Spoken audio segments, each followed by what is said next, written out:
Alors, quelques nouvelles des coulisses de la Biennale. Là, on est à 15 jours de l'ouverture, donc de À Mort Vivant. On est... je sais pas comment vous dire, on est à la fois hyper à la bourre surtout, assez stressé, mais très content, hyper enthousiaste parce que bah voilà, ce qu'on vit dans l'équipe, c'est assez inédit. C'est comme si on était tous dans un espèce de process initiatique et que du coup, on sort vraiment beaucoup de nos zones de confort. Mais j'espère pour le meilleur. Alors là, du coup, dans ce petit épisode, je voulais partager avec vous un petit peu plusieurs choses, revenir rapidement sur qu'est-ce qu'on va voir dans cette biennale et donc comment est-ce qu'on a identifié aussi les profils et les participants.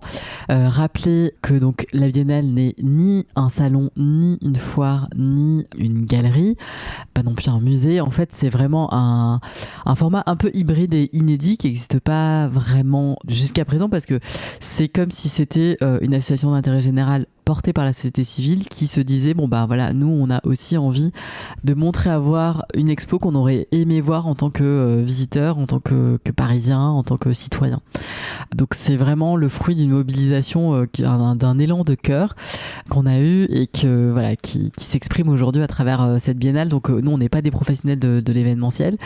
Je pense aussi qu'on n'a pas fait les choses du tout comme peut-être il fallait les faire. Je sais pas parce qu'on n'a pas trop de références, mais en tout cas on a fait comme on pensait que c'était bien de faire. Donc pour le pire et le meilleur, hein, ce sera à vous de juger du coup.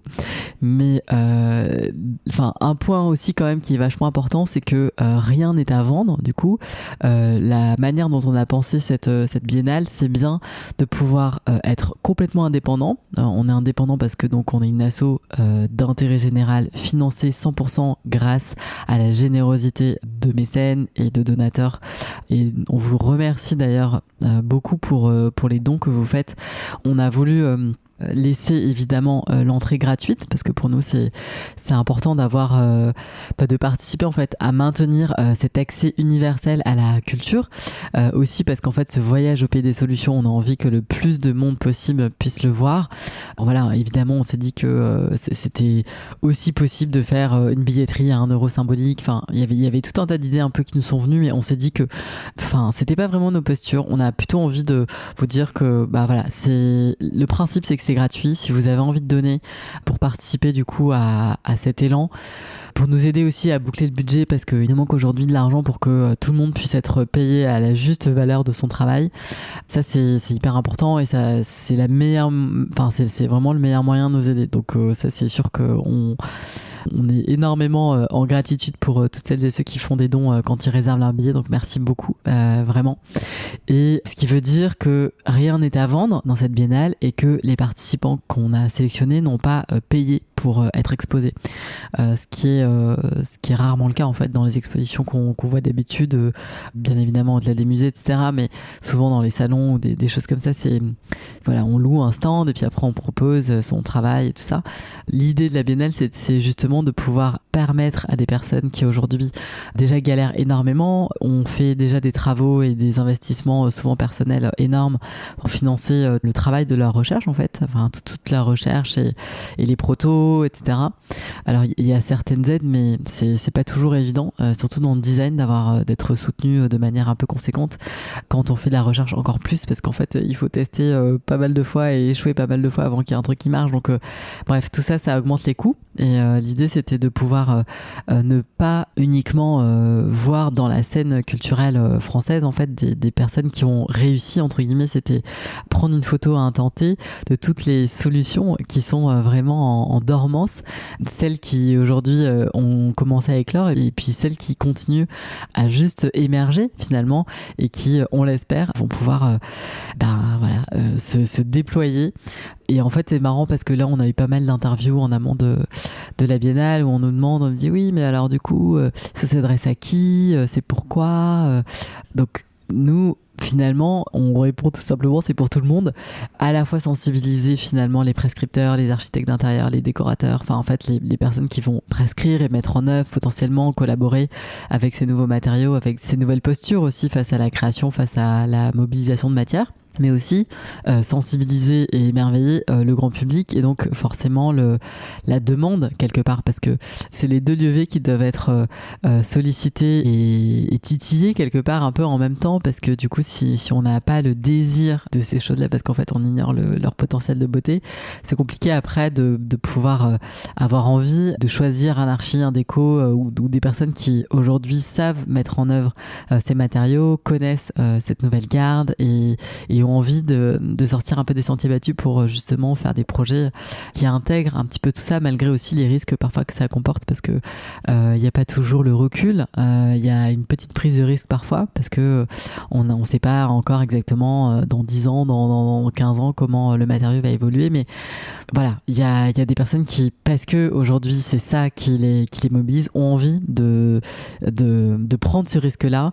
Et puis moi j'ai l'impression que ce que je lis un petit peu dans les retours des personnes qui ont sauté ce pas-là, c'est que finalement les matériaux tiennent hyper bien, et que c'est pas, il y a une notion de prendre soin aussi, de pas avoir forcément les mêmes usages et les mêmes ne pas y mettre forcément les mêmes ingrédients ou les mêmes dispositifs de nettoyage, etc. Mais bon, une fois qu'on a pris ça en compte, en fait, ça se passe en général assez bien. Donc c'est plutôt un signal faible positif qu'on a là dans les retours d'expériences concrètes et vives, en fait. Donc ça, c'est assez chouette.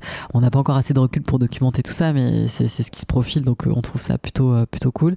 Aussi parce que finalement, on peut se poser ces questions de manière légitime, hein, vu que dans l'expo, il n'y aura rien qui est issu qui contient des polluants éternels, donc forcément il y a des fixations ou des choses qui ont dû être complétées par des alternatives, qui ont dû être trouvées autrement ou fait autrement dans les qualités plastiques des matériaux, et donc voilà, on est toujours un petit peu mais c'est nouveau donc on sait pas, et donc il y a un peu de stress, un peu de peur qui se glisse là-dedans, mais voilà, ils y répondent très très bien, les designers, aussi en authenticité et en toute transparence, donc voilà, ils savent quel est le plafond de leurs matériaux, ils savent quelle est la limite du truc, ils savent dans quel contexte il faut pas l'utiliser.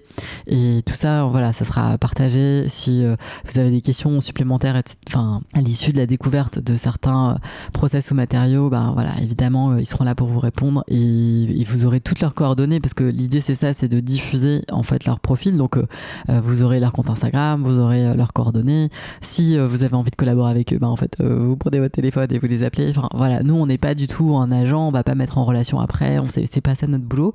Nous, notre travail, c'est de mettre la lumière sur ça, et puis de diffuser en fait, et de valoriser tout ce travail, et d'avoir sélectionné justement celles et ceux qui aujourd'hui pour nous sont le plus proche de quelque chose qui est pas une fausse bonne idée aussi, parce que on a tous beaucoup d'envies, et puis parfois ces envies nous emmènent, vu que le vivant est hyper complexe, à avoir qu'une partie de la face de quelque chose ou d'un matériau ou d'une nouvelle idée de substitution de par exemple un produit pétro-sourcé par autre chose, et en fait il s'avère que c'est vraiment en cascade des fausses bonnes idées. Donc nous on a aussi en amont, et pour sélectionner les participants, fait appel comme un comité scientifique un petit peu, donc des personnes qui avaient les compétences que nous on n'a pas au bureau de l'asso, pour justement répondre à ces questions-là et nous orienter, et qu'on puisse pas faire d'impair et vous présenter des choses qui n'étaient pas forcément ajustées ou juste finalement dans cette perspective-là du design un petit peu régénératif, du design qui fait avec le vivant, du design qui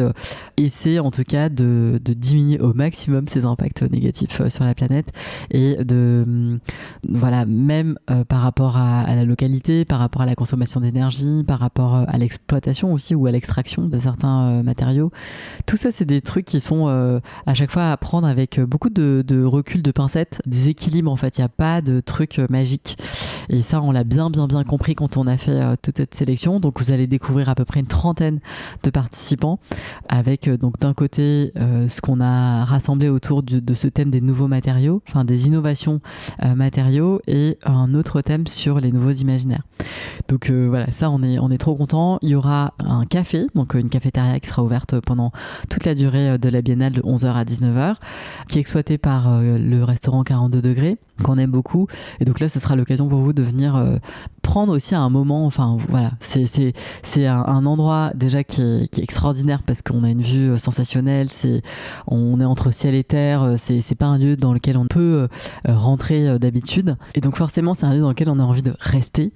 Donc on a prévu tout ça pour que vous puissiez rester là-haut avec nous, déjeuner, prendre un petit café, prendre un petit dessert, un petit goûter, tout ça. Donc ça ça va être très très chouette, et on est très content de pouvoir faire ça en complicité avec donc Fabien Borgel qui est le chef de 42 degrés. Il y aura un espace aussi atelier, un espace causerie. Donc là il y a une grande programmation complètement démente qui va sortir très bientôt. Vous allez pouvoir voir tous les soirs, en fait il y a des conférences à partir de 17h, puis ensuite souvent 18h 19h. Donc voilà, ça dépend des jours, on a plus ou moins parfois une, parfois deux conférences. Donc on est trop content, on a un panel de gens complètement sans cesse, enfin vraiment assez diversifié, donc ça c'était aussi quelque chose qui nous tenait à cœur. Donc voilà, on espère que vous allez aimer cette petite programmation. Donc tout ça c'est des infos que vous allez pouvoir retrouver sur nos réseaux sociaux. Donc le compte Instagram pour retrouver toutes les infos de cette biennale, c'est amour-vivant-biennale sur Insta, et sur internet en revanche le site ça reste le nom de l'asso, donc le site ça reste designsoutenable.org, mais vous avez vraiment toutes les informations qui vont être les plus importantes sur Instagram. On va être assez actifs aussi, donc si vous avez des questions etc, n'hésitez pas à nous les poser directement en message privé, on essaie d'y répondre dans les meilleurs délais. Et n'oubliez pas aussi donc de vous inscrire dans la billetterie qui est en ligne. Donc je vous remettrai là le lien dans les notes de cet épisode, parce que vous avez besoin de prendre votre billet, même si du coup votre billet est gratuit, mais vous avez besoin de le prendre sur la plateforme With Event. Donc on vous mettra ça. Et ce billet, quand vous le prenez, en fait il est valable une fois, mais vous pouvez venir quand vous voulez. Il n'y a pas besoin de dire je viens à telle heure, tel jour, machin. C'est pas, on s'en fout. En revanche, si vous revenez, là il faudra reprendre un autre billet. On espère que vous allez revenir. Donc nous on sera là du 12 au 22, quasiment je pense en permanence. On va, à mon avis, pour une grande partie de l'équipe, presque dormir sur place. On a vraiment hâte, on est super contents. On a essayé aussi de... là les travaux de mise en conformité, en sécurité du lieu commencent, et c'est un espèce de chantier, donc on n'a pas trop la vision de ce que ça va être vraiment quand tout va être fini, mais c'est un lieu qui est magique. Donc on a vraiment hâte que vous puissiez rentrer, voir et découvrir à la fois le lieu, l'endroit, les énergies qu'on y a mis et toute la programmation. Je vous embrasse, et du coup dans moins de 2 semaines on se retrouve au 18 boulevard Bonne Nouvelle. Mais en fait le plus simple c'est que vous mettiez impasse Bonne Nouvelle sur votre GPS, parce que c'est là où en fait c'est quand vous arrivez sortie 4 du métro Bonne Nouvelle, vous allez sortir devant la poste, et là en gros il faut que vous alliez à gauche de cette entrée de la poste, et puis il y a un petit renfoncement, en fait il y a une petite impasse où il y a un square, et donc là c'est la grande porte qui va être juste à côté du square, qui va être par laquelle on va rentrer dans cette expo avec une cour, et ensuite on prend soit l'escalier soit l'ascenseur pour arriver au 5e. Voilà, on vous y attend, je vous embrasse.